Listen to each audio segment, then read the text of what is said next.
All righty, welcome back from the episode 2 Playing Sports. Today is Monday, March 20th, and the gang is all here. Jose went on a little vacation. He decided that since Brandon was back, he could go take a few days off, so we welcome him back. So today we're going to be talking about Oklahoma made a top six for a player, some feedback on a recent visit, 2025 five-star tight end, loves Oklahoma. We're going to be talking Malik Hawkins. We've got the Future Freaks event coming up this weekend, which is going to be absolutely loaded with talent. I feel like the amount of talent that is showing up on campus recently has been off the charts, and it's quite impressive. And you would think that Oklahoma's not coming off of a 6-7 season. So we're going to be talking about a few kids there, which the rest of this week basically is going to be talking about that Future Freaks event because there are too many kids to cover in one video. So let's get into it. So the first guy we're going to be talking about is someone we've never talked about on this podcast is Weston Davis, 2024. He's not ranked according to 247, but I believe it was on three. Jose, you were saying he's a 4-star on three, 6'4", 285-pound offensive tackle. Weston Davis out of Beaumont, Texas. He released a top six. And that top six included Oklahoma, Texas A&M, Alabama, LSU, Oklahoma State, and TCU. So definitely more of a regional top six outside of Alabama sticking out a little bit out east, which I don't blame them. When Alabama offers, obviously you got to seriously consider them. He's not ranked according to 247. We talked about it before we started this.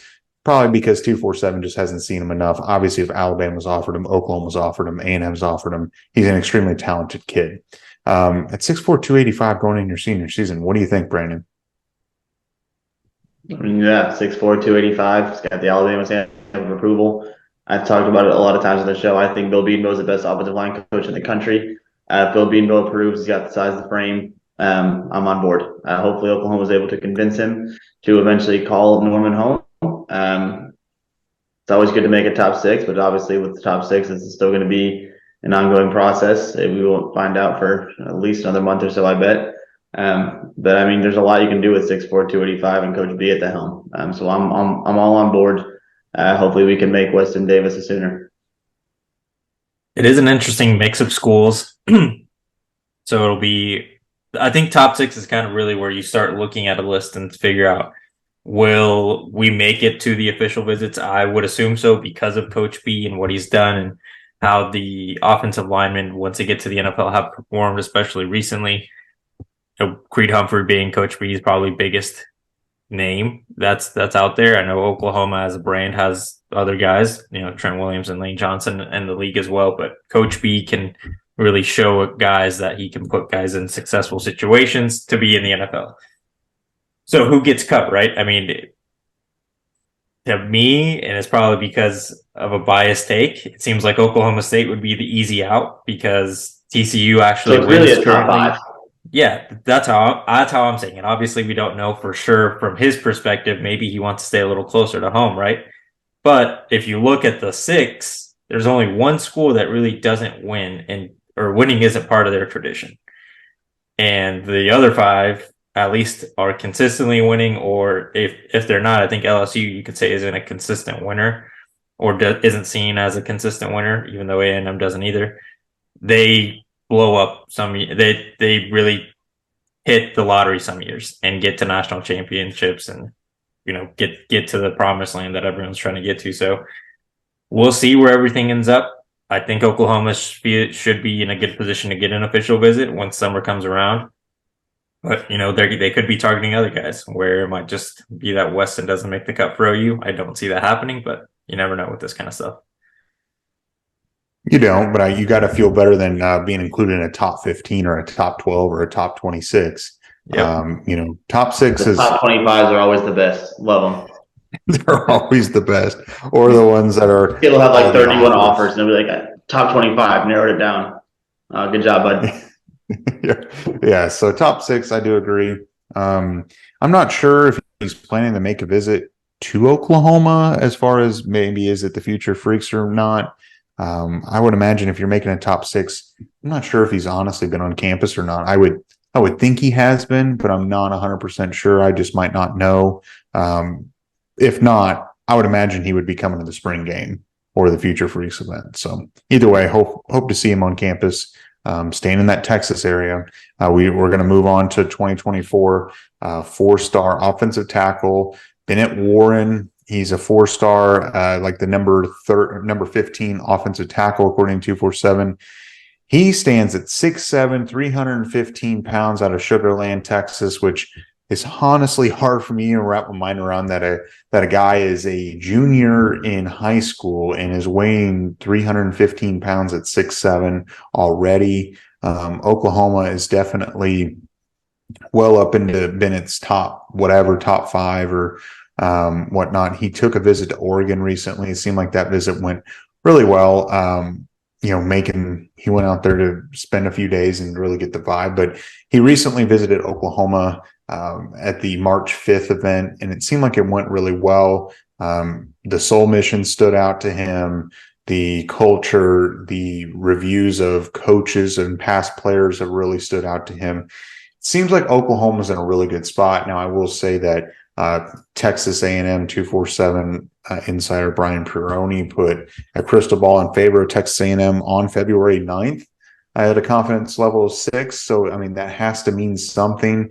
And I haven't looked it up, but I believe Sugar Land, Texas is relatively close to College Station. So could College Station win out as far as the distance factor? Maybe. Jose, what do you think?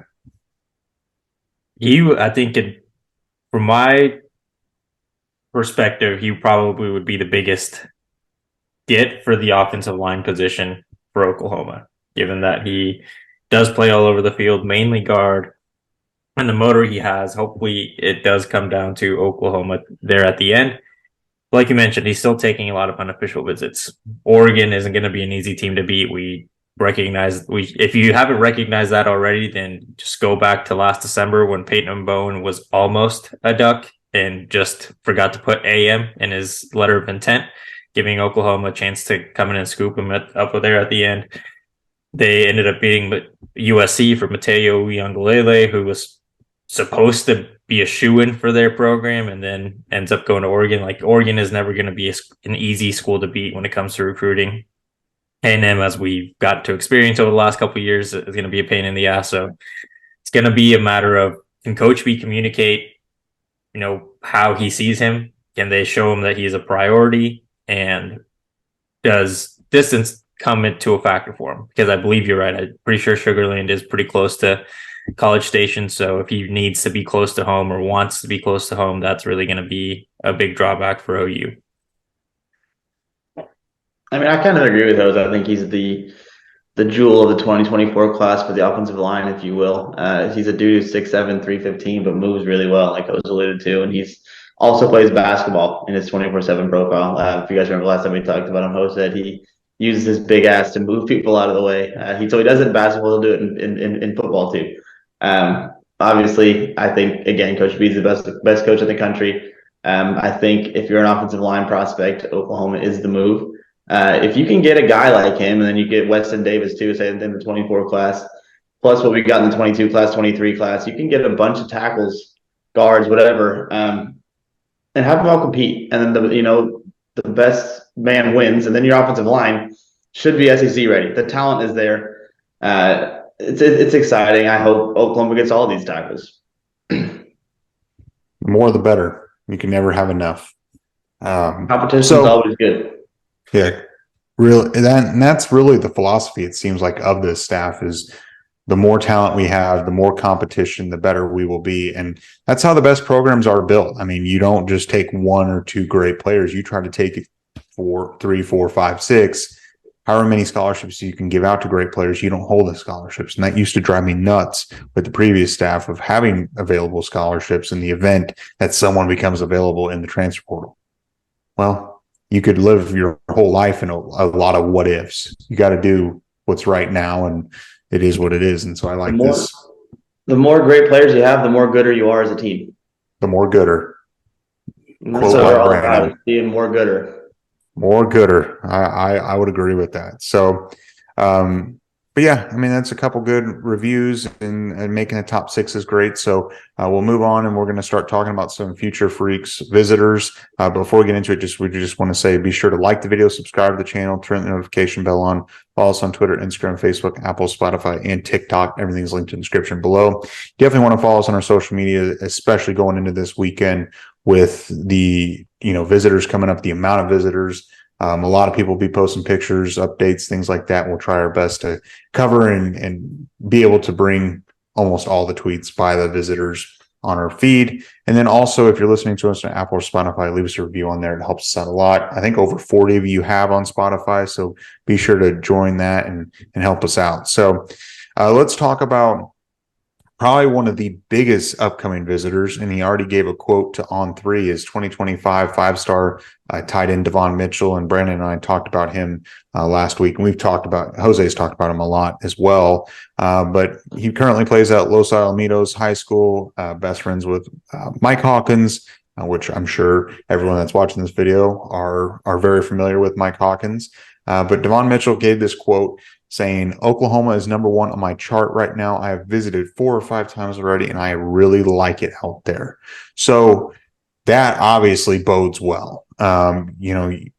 Again, it is just a quote, but he is going to be a visitor this upcoming weekend. Malik and I believe Michael Hawkins will be coming back as well. And we can lump Malik Hawkins into this discussion. But the Hawkins family and Mitchell are really close.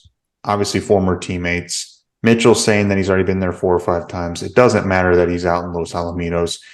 Oklahoma's number one. Brandon, what do you think? I mean, this is Joe. If Joe John Finley can lock him down, and there is this chance that he reclassifies to 2024, whether he's 24 or 25, whatever, he's a big time target. What do you think? There's nothing not to love about Devon Mitchell. I think last time we talked about him, it's like when you create a player in Madden back in the day as a kid. He's got everything you want. He's huge, fast, strong. He can do it all. He's got Calvin Johnson height and just about 25 pounds bigger.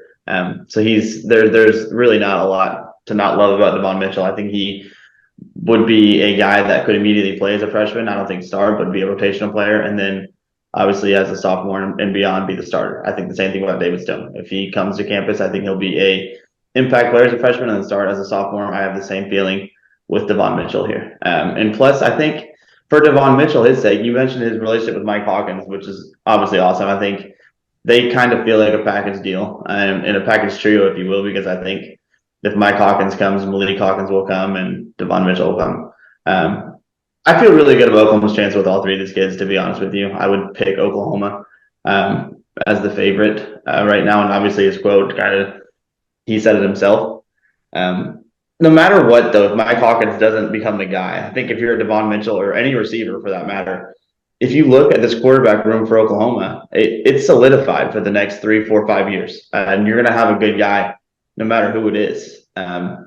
You're not going to have to worry about the Davis Bevels of the world playing at quarterback for Oklahoma, in theory, with the guys that are on roster and the commits that are coming. I think the quarterback play is going to be very bright for Oklahoma. So Devon Mitchell, I'm sure that's something that he's going to factor into his decision, being a tight end. So I think Oklahoma has everything he wants. And hopefully he just pulls the trigger now. I mean, he's saying how much he loves it. Let's just do the damn thing. Assuming he sticks to 2025, I think Mike Hawkins, I agree with you, Brandon.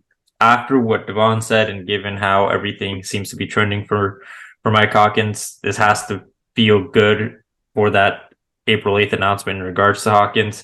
For Devon, obviously, if Hawkins does commit to OU, you feel a little bit better, especially after that quote where he already said OU's number one. Biggest things on maybe potential blips would be Levy. Does he leave? Does Coach Finley leave at any point? Because again, these guys are very good at their job, and it wouldn't be crazy for them to explore the opportunity in being offensive coordinators or head coaches at a different place.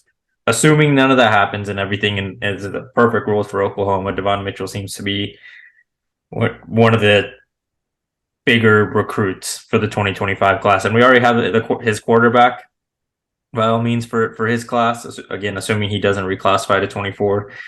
it'll really just be how long can Oklahoma sustain this lead. It seems eerily similar to Celia Akana situation where we're in the lead for a very, very long time and we've pinpointed this guy. Oklahoma seems to be the place and things just change at the end. The only reason I would see it changing is maybe Georgia comes in because you just saw what they did with Darnell Washington. You're seeing what Brock Bowers is doing over there. I know they lost their OC, but Georgia did just win 2 national championships, so be tough to turn them down. It does seem to be that it's Oklahoma and then everyone else. And can we sustain that lead? Seems pretty good, especially if Mike does commit to OU. We'll just have to see what that April 8th announcement is. And who knows, maybe we get 2 2025 commits before we finish off the 2024 class. You never know. And you certainly hope that, between Mike and Malik, they'll continue to recruit Devon, and maybe you can even see Mike Hawkins move up his commitment date. I'm not saying it's going to happen, but if you do see him make an adjustment, that Oklahoma is going to probably be the landing spot there, assuming that he visits this upcoming weekend. So you obviously need your leader there. I certainly hope Hawkins will be there recruiting, or both the Hawkins brothers recruiting for their class. It's always a good thing. And obviously you got 2025 taken care of in Sperry, so it's never a bad thing. And talking more, staying on the offensive side, talking about the 2025 class, I don't think we've ever talked about him, but 2025 4-star wide receiver Jayden Nichols from Millwood High School in the Oklahoma City area, 6'3", 190 pounds. According to 247, he's the number 16 overall player and the number 4 wide receiver in the class and the best player in the state of Oklahoma. He's going to make the short drive down to Norman, 30 minutes, not too far away. Obviously, this is 2025, so we're talking years before, or a year and a half before he would ever sign his name on an NIL or NLI, excuse me. But Oklahoma has at least identified him this early. They've offered him. They're actively recruiting him. Other schools have hopped on board before Oklahoma, Oklahoma State, A&M, Arkansas, Memphis. Other schools have started already recruiting him. But Oklahoma offered on January 27th. So they're a tad late, but then they're really not that far behind. I mean, Arkansas offered 10 days before. Texas A&M offered 8 days before. So it's not like Oklahoma's months and months behind. Brandon, what do you think about Jayden? Obviously, this feels like we're not going to worry about a commitment coming anytime soon, but this is the number 1 player in the state of Oklahoma as it stands today in the 25 class. This is a must get. Emmett Jones can't let Jayden get out of the state. I agree. I think anytime you have, like what you said, a top 20 national player, number 4 receiver overall, and the best player in the state, you can't let that kid leave the state.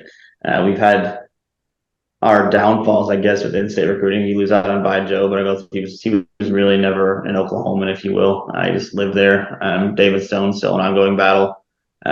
You want to lock up all the elite in-state talent. I think Kevin Sperry, obviously already committed in the 25 class. It's time to get to work, bud. I mean, you're committed now. It's time to start working on the 25 class and even the 24 class, and I'm sure he is. But yeah, a guy that is 6'3", 190. He's from Oklahoma. So it's going to mean more. Hopefully he grew up a Sooner fan. I don't know anything about him. That'd be cool, though. That would give us another lead. You got to keep kids like that in state. I mean, he's class of 25, so he's only going to get bigger, faster, stronger. He's already got elite frame for a receiver, so it's going to be exciting to see where he stands physically by the time he makes it to the college time. And I think he'll be a solid contributor for wherever he goes. Hopefully Oklahoma is able to keep him in state, keep him a good 25-minute drive from home. He can visit his family, friends anytime, have his family come down anytime. You can't lose out on elite talent like that. That's literally in your backyard. Agreed. And Brum, you mentioned that he just got his offer late January, and I'm sure some people that follow Oklahoma high school and recruiting, directly from OU and the local high schools are thinking, why did it take so long for this kid to get an offer? He's been outstanding his entire time in high school already. He should have been offered before. You got to realize that Emmett Jones just got to campus. probably needed to get to see a little bit of him. Even if he would have picked up an offer from Coach Washington before, who knows if that would have stood. I think it was genuinely just trying to get through the more pressing stuff. So when Washington was around, you're offering your 23 and 24 guys. Now that Jones is there, you're going further into the future, trying to get ahead, just like you mentioned, bro. So Nickens definitely gonna have to be a priority. And like Brandon mentioned, Sperry now gets as the lone verbal commit of the 25 class and the quarterback. Now it's on his shoulders to make sure that Jayden feels like he and like they're both going to have a great connection, like they're friends, before they even get to OU, if that's where Jayden decides to go. And maybe in some of these 7-on-7s, get to work together so that they both feel more comfortable once they do get to Oklahoma, assuming that Jayden stays in state, which you would assume is also a priority for the staff, given the emphasis that they've really taken to prioritize keeping kids in state. I know it wasn't the ideal situation last year, but they're trying to rebuild that presence again, because Oklahoma State has had it for a while now, and you're seeing schools like Michigan State and Arkansas start taking over, or where they were trying to take over some of that real estate. I also think that Oklahoma does more due diligence on in-state players, with the thought of, if they offer a kid from the state of Oklahoma, they have a higher likelihood of committing to Oklahoma, and they want to make sure that it's a fully committable offer if they wanted to commit within a week. Because obviously, if you're iffy and you're offering a kid in the state of Georgia, the odds of him wanting to commit almost immediately are minimal. But if you offer a small town kid from the state of Oklahoma that you're not 100% sold on, he's a for sure take one way or another. I think Oklahoma does a little more homework on that to make sure that if they extend an offer, he could commit tomorrow and we'd be happy. So I don't know. That's just my theory on it anyway. So whether that's true or not, it's probably not true, but that's just kind of me on the outside looking in. Staying in the state of Oklahoma, we kind of talked about it a little bit, Brandon and I did, but Patterson McDonald announced that he will be at Oklahoma this upcoming weekend. He recently took a visit with David Stone earlier last week. He's coming back. I think he just went on a visit to Michigan State. It seems like OU and Michigan State are the two teams going back and forth with Patterson McDonald. He's out of Oklahoma City, the Oklahoma City area. He seems to be a take no matter what. Obviously, he has an offer, in-state kid. Oklahoma's his dream school. He's coming back again. I just don't see a world where Patterson McDonald, even if Stone went to Michigan State, which I still don't think will happen. There's a lot of instability in the defensive line coaching room right now at Michigan State. And I think that's going to bode well for Oklahoma for both Patterson McDonald and Stone. I just don't see a world where Patterson McDonald isn't a Sooner. And I think he's one of the kids that if you get Mike Hawkins in, I think Patterson McDonald is not too far behind. And I think he's an early summer commit kind of guy. That's just my gut. Brandon, what do you think? I like the fact that he's an Oklahoma kid. I like the fact that he's best friends with David Stone, or very close with David Stone. Hopefully he brings David Stone with him. I mean, on the field, he put up really good numbers. The dude at safety had over 100 tackles, like 8 pass breakups, 3 interceptions, so he can play. He's not like a bum or anything. I think he's undersized, I think, for the position at the next level, especially moving forward to the SEC. I don't know that he's a kid Oklahoma would offer without that, or I'm sure they would at some point. I'm not sure he would be as highly prioritized without his relationship with David Stone, unfortunately. I'm not saying the kid's a bum at all. His numbers speak for themselves. I think he's a little undersized at the position, playing over there at Westmore High. I don't know. I obviously hope Oklahoma gets him. I hope he brings his bud David Stone with him. You look at his offer list. I mean, it's Michigan State, like Tulsa, UNLV. He's not offered by a lot of elite programs yet. He's offered by Michigan State because they're doing the same thing as we are and trying to get David Stone. We'll see how it goes. Hopefully he does commit to Oklahoma, and hopefully he brings his bud David with him. I do agree with you, Brandon, to an extent. He does seem it does seem like Oklahoma and Michigan State are kind of playing the game there to keep David's attention. If it was, let's try to make sure that we can get his friend Michael in to the program with him as well, or at least give him an opportunity to come and visit and see if everything clicks. I think the biggest difference, since he is an Oklahoma kid, is maybe he wouldn't be a full scholarship offer, maybe get a preferred walk-on position, similar to, I can't remember the player's name from last cycle, but where he's essentially a preferred walk-on, but has worked through like the financial aid to make sure he isn't paying for school. And NIL, I'm sure, helps on that front as well with the Crimson and Cream stuff. But he's a talented player, and the size is probably the biggest drawback to his game right now. Just because he's undersized doesn't mean that once he gets to a program, he can't show that doesn't really affect how he plays. Especially being a safety, it's not like you have to be the biggest human being. You just have to have the speed to be able to help over the top. You probably won't see him try to do any run stopping, so I think that's probably going to be maybe his biggest hurdle to overcome. Show that his size isn't really going to be a factor in that. And be more of a Trey Morrison when he was at UNC. And I think that was a missed opportunity by Oklahoma. Personally, I know Trey did get to play some, but at UNC, he looked very good. And Michael, if he can kind of emulate that similar game at Oklahoma, he can have a good career at the collegiate level and give himself an opportunity to the draft. For sure. There's going to be a lot of talent on campus this weekend. It's a lot of talent that I'm not sure that Oklahoma would have been able to attract, say, 2-3 years ago. And so I feel like the program's moving in the right direction. These are the kids that will be taking Oklahoma into the SEC, which is exciting to think about. But I got one final thing that I just thought of and I saw as we were recording this was, I don't know, did you guys know who Kaden Durham is, 2024 4-star running back?